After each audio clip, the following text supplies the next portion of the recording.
360 में दोहा में अफगानिस्तान के अमन मुज़ाकरात का अगला दौर, क्या मामलात सितंबर तक तय हो पाएंगे? मिशिगन में डेमोक्रेट्स का सदारती इंतखाब के लिए मुबाहिसे का दूसरा राउंड, जो बाइडन सबसे आगे। और फाउंटेन हाउस में ज़हनी अमराज के इलाज के बाद भी सैकड़ों अफराद अपनों की राह तक रहे हैं। वॉइस ऑफ अमेरिका के वॉशिंगटन स्टूडियोज में खुशामदीद। आप देख रहे हैं व्यू 360। मैं हूं असदुल्लाह खालिद। रिपोर्ट्स के मुताबिक उसामा बिन लादेन के बेटे और अलकायदा के अहम रहनुमा हमजा बिन लादेन हलाक हो चुके हैं। हमजा बिन लादेन की हलाकत की खबर सबसे पहले NBC न्यूज़ की रिपोर्ट में दी गई, जिसमें इसे नाम जाहिर ना करने की शर्त पर बात करने वाले अमरीकी ऑफिशियल्स के साथ मंसूब किया गया। इसके बाद अमरीकी अखबार न्यूयॉर्क टाइम्स ने अपनी रिपोर्ट में बताया कि हमजा बिन लादेन को गुज़िश्ता 2 साल के दौरान किसी वक्त ट्रंप इंतजामिया के ही दौर में हलाक किया गया था। ताहम अमरीकी एहलकारों के मुताबिक अमरीकी हुकूमत की जानिब से फिलहाल इस खबर की तस्दीक होना बाकी है। हमजा बिन लादेन ने मुतअद्दिद बार अमरीका पर हमलों की धमकी दी थी।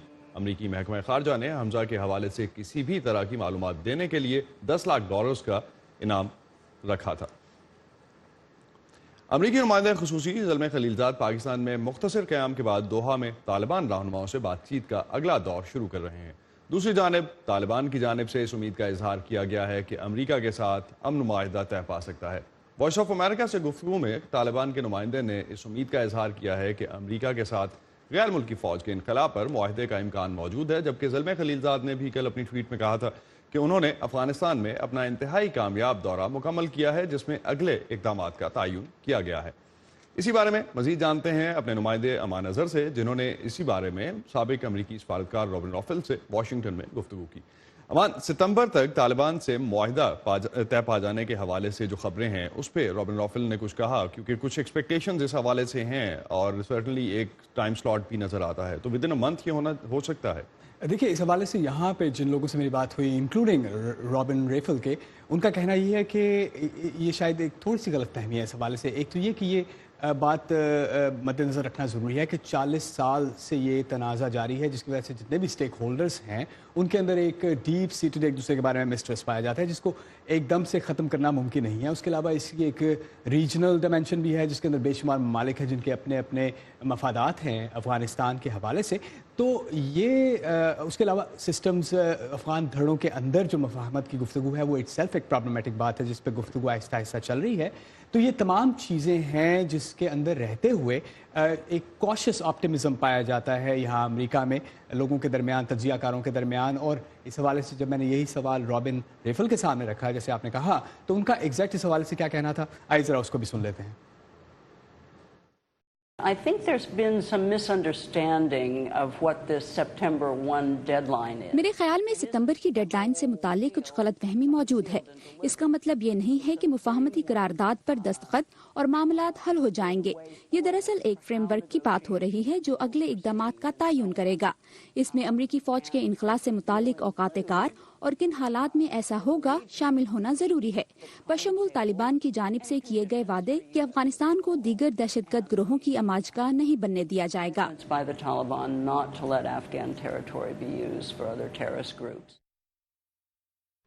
तो तालिबान के हवाले से कोई बात हुई कि तालिबान, क्योंकि पाकिस्तान पे इस बारे में इस दफ़ा भी इमरान खान के दौरे में भी यही बात की गई कि पाकिस्तान जो है कुछ और ऐड कर सकता है, तालिबान को कन्विंस कर सकता है अफगान गवर्नमेंट के साथ बात करने पर। इस पे रॉबिन रेफल क्या कहती हैं? जी, उसके अलावा ये भी एक बात रॉबिन रेफल से मेरी हुई और यहाँ तज्ज़ियाकारों से कि क्या तालिबान भी अफ़गान हुकूमत से गुफ्तगू करना चाहेंगे, क्योंकि वो कंसिस्टेंटली ये कहते रहे हैं कि हम बात नहीं करेंगे, जिसके बारे में रॉबिन रेफल का कहना था कि ऐसा नहीं है। उनका कंसिस्टेंट मौक़िफ़ तालिबान का ये रहा है कि वो मौजूदा अफ़गान हुकूमत से बात नहीं करेंगे। लेकिन अगर आप ये देखें कि एक्चुअली जो ये मुफाहमती गुफ्तगू जारी रही है, चाहे वो मॉस्को में हो या दोहा में हो, उसमें जितने भी अफ़गान हुकूमत की जानिब से गैर सरकारी कैपेसिटी के अंदर जो लोग शामिल हुए, उनसे तालिबान ने गुफ्तगू की। जहाँ तक रहा पाकिस्तान से डू मोरगा मुतालबा, वो तो बिल्कुल है। और जब मैंने यही बात रॉबिन रेफल से पूछी, तो आइए सुनते हैं कि उनका इस बारे में क्या मौक़िफ़ था, क्या कहना था। Pakistan has always said in recent years they can't control the Taliban. Pakistan ने माजी में कहा है कि वो तालिबान को कंट्रोल नहीं कर सकते। मेरे ख्याल में ये दुरुस्त है, लेकिन यकीनन पाकिस्तान का उन पर असर और रसूख मौजूद है और वो यकीनन जानते हैं कि गुफ्तगू को आगे कैसे बढ़ाना है, क्योंकि वो लंबे अरसे से उनसे राब्ते में हैं। इसलिए ऐसा करना बिल्कुल ठीक होगा कि पाकिस्तान और दीगर ममालिक से कहा जाए कि वो तालिबान पर अपना असर और रसूख इस्तेमाल करें ताकि वो इफ़हाम व तफहीम के लिए दीगर अफगान धड़ों से बातचीत के लिए तैयार हों। तो जिस तरह कि आपने सुना, उनकी गुफ्तगू ना सिर्फ है कि तालिबान उस माइंडसेट में हैं, बल्कि अब अमेरिका चाहता है कि पाकिस्तान और दीगर जो खिते के ममालिक हैं वो अपना असर रसूख इस्तेमाल करते हुए तालिबान को कन्विंस करें कि वो इंट्रा अफगान डायलॉग के अंदर बाकायदा शामिल हों। थैंक यू अमान, हमें अपडेट करने का। इस हवाले से अमेरिका ने बुध को ईरानी वजीर खारजा जवाद ज़रीफ के खिलाफ पाबंदियां आयद करने का ऐलान किया है। ईरान के वजीर खारजा पाबंदी के नतीजे में दोनों मुल्कों के दरमियान तनाव में मजीद इजाफा होगा, जबकि सफारती बातचीत के इम्कानात मादूम हो सकते हैं। साल 2015 में सदर बराक ओबामा की इंतजामिया के दौर में ईरान और दीगर आलमी ताकतों ने ईरान के साथ जौहरी मुआहदे पर इतफाक किया था, लेकिन सदर डोनाल्ड ट्रंप ने गुज़िश्ता साल अमरीका को इस मुआहदे से अलग कर लिया था। जवाद ज़रीफ के खिलाफ पाबंदियां लगने से अमरीका में उनकी इमलाक जब्त हो जाएंगी, लेकिन ईरानी वजीर खारजा का कहना है कि उनकी अमरीका में कोई मिल्कियत या मुफाद नहीं है। ईरान के सदर हसन रूहानी ने वजीर खारजा जवाद ज़रीफ पर अमरीकी पाबंदियों को बचगाना फैसला करार दिया है। हसन रूहानी ने गुज़िश्ता माह अक़वाम मुत्तहिदा के इजलास में शिरकत के मौके पर जवाद ज़रीफ के अमरीकी मीडिया को दिए जाने वाले इंटरव्यूज़ का हवाला देते हुए मजीद कहा कि एक ऐसा मुल्क जो खुद को दुनिया का ताकतवर तरीन मुल्क करार देता है, वो हमारे वजीर खारजा के इंटरव्यूज़ से खौफज़दा है। अमेरिका में 2020 के सदारती इंतखाबात के लिए डेमोक्रेट पार्टी की जानिब से सदारती नामजदगी हासिल करने के लिए उम्मीदवारों के दरमियान मुबाहिसे के दूसरे दौर का कल दूसरा रोज था। बुध को होने वाले मुबाहिसे के दौरान उम्मीदवारों ने साबिक नायब सदर जो बाइडन को कड़ी तनकीद का निशाना बनाया। रियासत मिशिगन के शहर डेट्रॉइट में होने वाले मुबाहिसे में उम्मीदवारों के दरमियान सेहत आमा, इमिग्रेशन और निज़ाम इंसाफ में मुजव्वज़ा इस्लाहात के मौजू पर ज़बरदस्त बहस हुई। अब तक के जायज़ों के मुताबिक साबिक नायब सदर जो बाइडन डेमोक्रेट पार्टी के टिकट के सबसे मजबूत उम्मीदवार समझे जा रहे हैं। यही वजह है कि बुध को मुबाहिसे के दौरान वो बेशतर हरीफ उम्मीदवारों के निशाने पर रहे। आफ्ताब बोरका इस वक्त हमें डेट्रॉइट से ज्वाइन कर रहे हैं, उनसे इस डिबेट के अहम नुकात जानते हैं।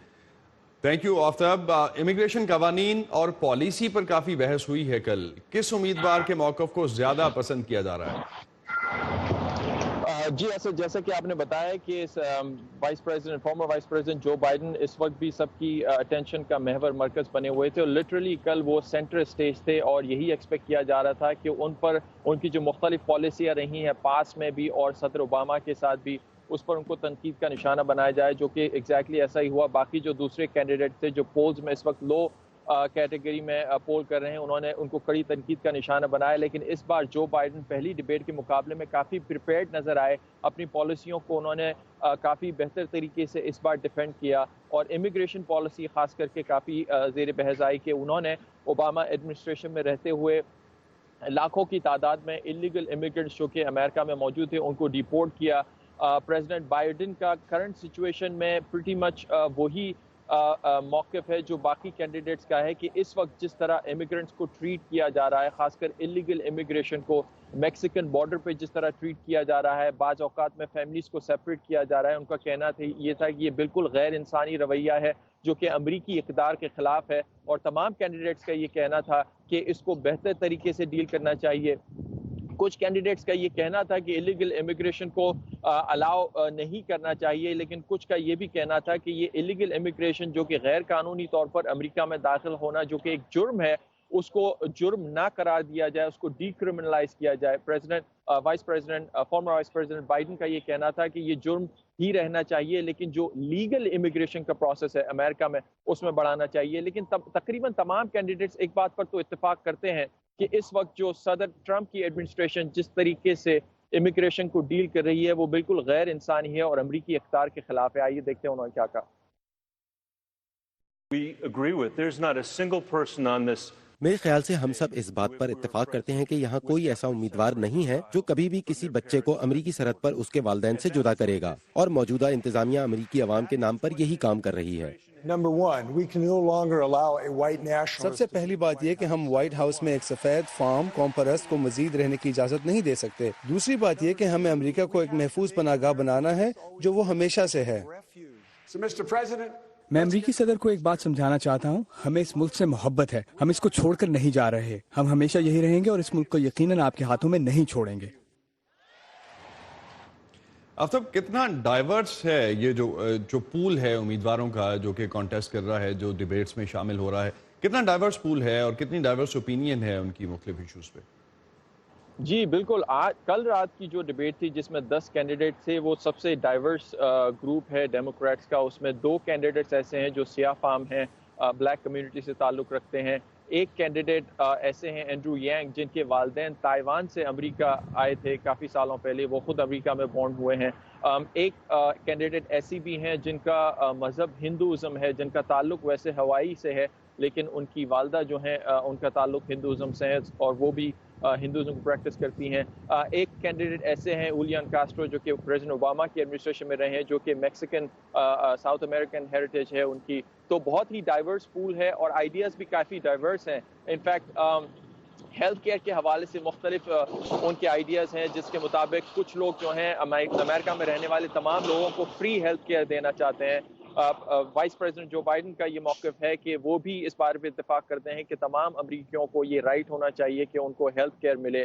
اینڈرو یانگ کا بڑا انٹرسٹنگ ایک پروپوزل ہے جس کے تحت وہ امریکہ میں رہنے والے تمام لوگوں کو $1000 فی مہینہ دینا چاہتے ہیں کسی بھی صورت میں جب وہ اگر پریزیڈنٹ بن گئے. ان کا کہنا یہ ہے کہ آنے والے دنوں میں آرٹیفیشل انٹیلیجنس اور روبوٹس کی مدد سے بہت زیادہ بے روزگاری ہونے والی ہے اور اس کو پروٹیکٹ کرنے کے لیے وہ امریکنز کو $1000 پر مہینہ بھی دینا چاہتے ہیں. تو کافی ڈائیورس آئیڈیاز سے اور کافی ڈائیورس پروپوزلز نظر آئے ہمیں. بہت شکریہ آفتاب آپ کا. آفتاب بورڈ کا ہمیں اپڈیٹ کر رہے تھے ڈیٹرائٹ سے، میشیگن میں، جہاں پہ کل دوسرا راؤنڈ ہوا دوسرے ڈیبیٹ کا، جو تھا دوسرا روز تھا. انفیکٹ پاکستان اور دنیا بھر کے اہم خبروں کے لیے آپ آ سکتے ہیں ہماری ویب سائٹ urduvoa.com پر، اور اگر آپ کو ویب سائٹ تک ایکسیس میں کچھ مشکل آ رہی ہو تو آپ ہمارے فیس بک پیج پہ آ سکتے ہیں، facebook.com/VOA اردو، جہاں آپ کو سارا کانٹینٹ بآسانی ملے گا. زیادہ تر ذہنی امراض عمر بھر کے لیے نہیں ہوتے بلکہ قابل علاج ہوتے ہیں. ان کے مناسب علاج سے لوگ اپنے خاندانوں کے ساتھ ایک نارمل زندگی گزار سکتے ہیں. تاہم ایسے کچھ مریضوں کو ان کے گھر والے بحالی مراکز میں چھوڑ کر بھول جاتے ہیں. لاہور کے فاؤنٹین ہاؤس میں تقریباً 240 لوگ ایسے ہیں جو ٹھیک ہو جانے کے باوجود عرصہ دراز سے اپنے رشتہ داروں کی راہ تک رہے ہیں. لاہور سے سمن خان کی رپورٹ. مسز قمر گزشتہ 40 سال سے بلا ناغہ فاؤنٹین ہاؤس کے زنانہ خانے کے اس مرکزی دروازے پر نظریں جما کر بیٹھتی ہیں. صبح سے شام ہو جاتی ہے لیکن انہیں یہاں کوئی اپنا آتا نظر نہیں آتا. جس ذہنی بیماری کے علاج کے لیے وہ یہاں آئی تھی وہ ٹھیک ہوئے بھی عرصہ ہوا، لیکن اب تنہائی کے مرض کا علاج کون کرے؟ ہم سب ان کے ساتھ عید مناتے ہیں، ان کو مہندی لگاتے ہیں، چوڑیاں پہناتے ہیں، لیکن وہ جو مسنگ ہے گھر والوں کی مسنگ، وہ ان کے دل سے نہیں جاتی. جب وہ ٹھیک ہو جاتے ہیں تو بار بار ان کے دل میں یہ خیال آتا ہے کہ کیوں مجھے کوئی لینے نہیں آیا. فاؤنٹین ہاؤس صرف بحالی ذہنی معذورہ کا ادارہ نہیں بلکہ یہ اب گھر بن چکا ہے مسز قمر جیسے ممبرز کا، جہاں علاج کے ساتھ انہیں مختلف ہنر بھی سکھائے جاتے ہیں. آرٹ اینڈ کرافٹ کی کلاسز میں بہت سے ممبرز دل لگاتے ہیں تو بہت سے اپنا شوق موسیقی کلاسز میں پورا کرتے ہیں. یہاں سیدہ کنول ظاہرہ بھی ہیں جو یہاں رہتے ہوئے ایم اے انگلش کر رہی ہیں. انہوں نے یہاں رہتے ہوئے ہی زندگی میں آگے نکلنے کا فیصلہ کیا. Woman belongs from higher society. Belinda, she is very much conscious of her beauty. Fountain house میرا گھر ہے، یہاں میں گھر والا ماحول فیل کرتی ہوں. یہاں سے پاگل انسان ہو کے جاتے ہیں. یہ پاگلوں کی نگری نہیں، یہ بڑے اچھے لوگوں کی، معصوم لوگوں کی نگری ہے. جس طرح ان لوگوں نے مجھے ٹریٹ اور ریہیبلیٹیٹ کیا، اب میری خواہش ہے اور بلکہ میرا یہ اب موٹو ہے کہ میں اب یہاں جو ممبرز داخل ہوتے ہیں اور وہی ٹریٹمنٹ ان کے اوپر اپلائی کر کے جو ہے نا ان کو ریہیبلیٹیٹ کرنے میں ان کی مدد کروں. فاؤنٹین ہاؤس سے اب تک 60,000 لوگ صحت یاب ہو کر معاشرے میں واپس جا چکے ہیں، لیکن وہیں 240 لوگ ایسے بھی ہیں جو برسوں سے یہاں کے مستقل رہائشی بن گئے ہیں، جن کے گھر والے یہ سمجھنے کو تیار نہیں کہ یہ بیماری لا علاج نہیں اور یہ مسئلہ مستقل نہیں. سب سے زیادہ مائیں اور باپ یہ آتے ہیں، اور خدا نہ خواستہ وہ دنیا میں نہیں رہے تو پھر کوئی بھائی وائی نہیں آتا، مشکل سے کوئی ذمہ داری نبھاتا ہے. تو اگر وہ یہ سمجھ لیں کہ بھائی یہ دوا جو ہم کر رہے ہیں، ہم جو کر رہے ہیں، اگر یہی کام وہ گھر میں کر لیں. ایک طرف تو وہ لوگ ہیں جو اپنے ماں باپ، بہن بھائی اور بیوی بیٹیوں کو فاؤنٹین ہاؤس جیسے اداروں میں ہمیشہ کے لیے چھوڑ جاتے ہیں، تو دوسری جانب وہ لوگ بھی ہیں جو ان کو اپنا لیتے ہیں. ایسے ہی مخیر حضرات کی مدد سے اس ادارے کا 25 سے 26 کروڑ سالانہ کا بجٹ چل رہا ہے. Suman Khan, Voice of America, Lahore. پان صرف بھارت اور پاکستان نہیں بلکہ ساؤتھ سے لے کر ساؤتھ ایسٹ ایشیا تک کھایا جاتا ہے. عموماً اس کو ماؤتھ فریشنر کے طور پر کھایا جاتا ہے، لیکن بھارتی دارالحکومت نئی دلی میں چند مخصوص دکانوں پر ملنے والے فائر پان میں پان کا پتا باقاعدہ ایک جلتے شعلے کے ساتھ کھایا جاتا ہے. یہ پان کھانے والوں کے کیا تاثرات ہیں، ریتل جوشی سے جانتے ہیں.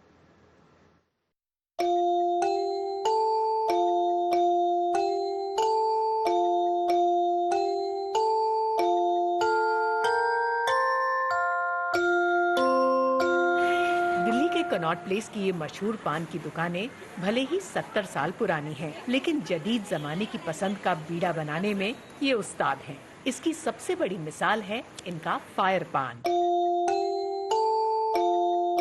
تھرل آتی ہے کہ ٹھیک ہے آپ آگ منہ میں لے رہے ہو، آپ کو جو آگ ہے تو پتہ چلتا ہے اندر کی ہاں آپ نے کھائی ہے، بٹ ایک منی سیکنڈ کے اندر وہ سب ختم ہو جاتا ہے، تو اچھا لگتا ہے. بہت ٹیسٹی لگا. میں نے پہلی بار کھایا لیکن بہت سواد لگا.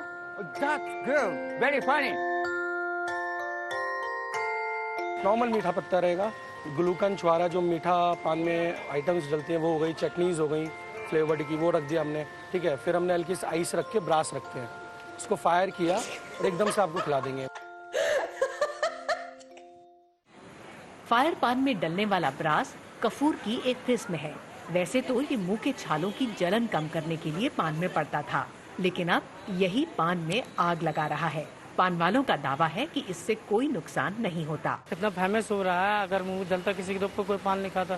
آپ نے دیکھا ہوگا ابھی کتنے لوگ فائر پان کھائے، میں بھی کھلایا. کسی کو کوئی آج تک کوئی نقصان نہیں ہوا. کوئی نہ کوئی اگر پرابلم ہوتی تو کمپلین 100% آتی. اس پان کے سب سے بڑے مرید نوجوان ہیں، جنہیں اس کا ٹیسٹ سمجھ آئے یا نہیں، لیکن اس کے ویڈیو بنا کر شیئر کرنے میں بڑا مزہ آتا ہے. We went ahead with the thought that it will be really cool to upload on Instagram or something. اگر آپ کھاؤ گے تو ہاں بٹر کڑوا ٹیسٹ ہو جاتا ہے، بٹ لیکن لوگوں کی ویڈیو اچھی بنتی ہے تو اس لیے فائر پان بیسٹ ہے. پانی میں آگ لگنے کے قصے تو صرف بالی ووڈ کی فلموں کے گانوں میں ہوتے ہیں، لیکن یہاں دلی میں پان میں آگ ضرور لگائی جاتی ہے. اور یہ فائر پان شعلہ ہے یا شبنم، اس کا فیصلہ اسے صرف کھا کے لیا جا سکتا ہے. ریتل جوشی، وائس آف امریکہ، دلی. چلیں تھوڑا ادھر ہو جائے. ہم سب اپنے آپ میں کہاں پرفیکٹ ہیں؟ یہ جو ہمارے آس پاس کے لوگ ہیں نا، یہ عزیفہ کا جب اس کے بازو پروستھیٹکس لگا، یہی ایک دوسرے کو بہتر بناتے ہیں اور پھر مل کر ایک بہتر ملک بناتے ہیں ہم. لیکن ملک بھی اپنے آپ میں کہاں پرفیکٹ ہوتے ہیں؟ تو دنیا کے دوسرے ملک ایک دوسرے کے لیے ہاتھ بڑھاتے ہیں. ایسے ہی تو ایک بہتر دنیا بناتے ہیں ہم. One teacher, one book and one pen. اور دنیا میں کہاں کیا ہو رہا ہے، ہندوستان اور پاکستان اسی لیے تو دکھاتے ہیں. نئے وزیر اعظم عمران خان نے اس ایگزیبیشنز کے ڈیزائنر ڈونلڈ ٹرمپ کی حمایت کا ورنہ اپنے آپ میں ہم سب کہاں پرفیکٹ ہیں. یہ میں ہوں آپ کا میزبان خالد حمید. ویو 360 صرف آج نیوز پر.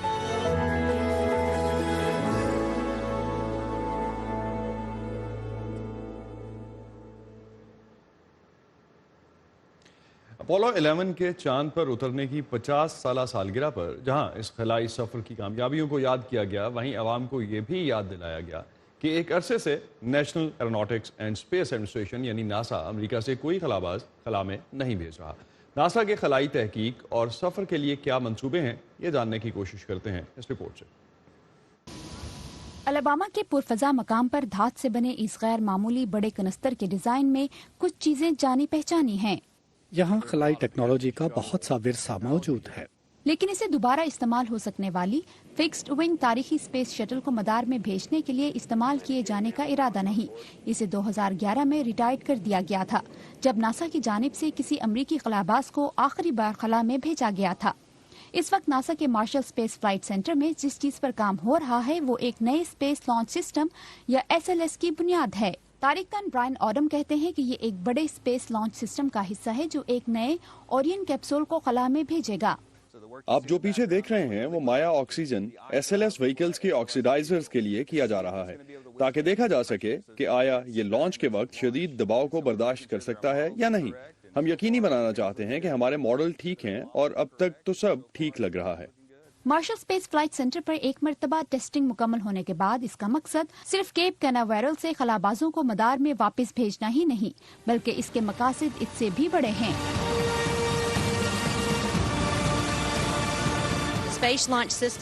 ये स्पेस लॉन्च सिस्टम वाहिद रॉकेट है जो एक मुकम्मल ओरियन खलाबाजों, साजो सामान और सब चीजों को एक ही लॉन्च में चांद पर भेजने और हमें खला की गहराई में ले जाने की सलाहियत रखता है। फ्लाइट सेंटर की डायरेक्टर जूडी सिंगर जानती हैं कि एक नई खलाई दौड़ का आगाज हो चुका है और इस दफा चीन के साथ, जो अगले 10 सालों में चांद पर अमला भेजने का इरादा रखता है। मैं उनके लिए खुश हूँ। मेरे ख्याल में ये बहुत अच्छी बात है। हमें इसलिए परेशान नहीं होना चाहिए कि चीन बेस पर काम कर रहा है। खलाबाज अलवॉर्डन, जो 1971 में चांद पर अपोलो 15 मिशन के पायलट थे, समझते हैं कि नासा को चीन के साथ इश्तराक करना चाहिए। मेरे ख्याल में हमें ताउन करने की जरूरत है। दूर खड़े होकर उन्हें देखने की बजाय उनके साथ मिलकर काम करना चाहिए, क्योंकि ताउन से किया गया काम अभी किए जाने वाले काम से ज्यादा फायदेमंद होगा। इस वक्त बोइंग और स्पेस एक्स जैसी प्राइवेट कंपनियां खलाबाजों को जमीन के मदार और इंटरनेशनल स्पेस स्टेशन ले जाने के लिए सवारियां तैयार कर रही हैं, जबकि जूडी का कहना है कि नासा की नजरें नई तारीखी कामयाबियों पर टिकी हैं। हम सब पहली खातून और मर्द को 2024 तक खला में भेजने के लिए बहुत मेहनत कर रहे हैं और हमने जो सीखा इसे मरीख तक जैसे आइंदा मिशन पर लागू करेंगे। किसी अमले के बगैर चांद पर भेजे जाने वाला पहला मिशन आर्टेमिस आर्जी तौर पर आइंदा साल के लिए शेड्यूल किया गया है। आर्टेमिस 2 2022 तक खलाबाजों को चांद पर ले जाएगा, जबकि आर्टेमिस 3 2024 तक चांद के जुनूब कुतब पर उतरेगा। केन फराबो के साथ Warda Khalil, voice of America. Washington DC से गुजरने वाले दरियाए पोटोमैक में चलने वाली कश्तियां इस तारीखी शहर के अहम मकामात देखने के लिए मुल्की और गैर मुल्की सियाहों के लिए खासी मकबूल हैं। लेकिन अब एक स्पेशल बोट क्रूज अमरीकियों के लिए पालतू कुत्तों को भी सैर करवा रहा है, और वो भी मुफ्त में। कश्ती पर यह खास सैर ऑफर कर रही है पोटोमैक रिवर बोट कंपनी, और इस सैर के लिए बड़ों और बच्चों को तो टिकट खरीदना पड़ता है, लेकिन कुत्ते अपने मालिकों के साथ बिल्कुल मुफ्त में सैर कर सकते हैं। कंपनी अप्रैल से अक्टूबर के दौरान हर माह एक हफ्ते के रोज 45 मिनट का ये क्रूज चला रही है। अमेरिका में पालतू जानवरों, खुसूसन कुत्तों को खानदान में एक खास मुकाम दिया जाता है, और उनके मालिकान न सिर्फ उनकी खुराक और सेहत की देखभाल को यकीनी बनाते हैं, बल्कि तफरीह को भी उनकी रोजमर्रा जिंदगी का लाजमी हिस्सा बनाने की कोशिश करते हैं। बहुत से लोगों के लिए कुत्ता उनकी पहली औलाद की हैसियत रखता है, जिनका वो बहुत ख्याल रखते हैं और उन्हें कश्ती की सैर पर साथ लाना चाहते हैं। हमें अपने कुत्ते से प्यार है, हम उसको बेहतरीन सहूलतें देना चाहते हैं। क्योंकि आज मेरे कुत्ते की सालगिरह है, तो ये इसकी बर्थडे के लिए हमारी जानिब से बेहतरीन तोहफा है। यह था आज का व्यू 360। फीडबैक के लिए आइए facebook.com/VOA उर्दू के पेज पर, और ताज़ा तरीन खबरों के लिए आइए हमारी वेबसाइट urduvoa.com पर। असदुल्लाह खालिद को इजाज़त दीजिए। खुदा हाफ़िज़।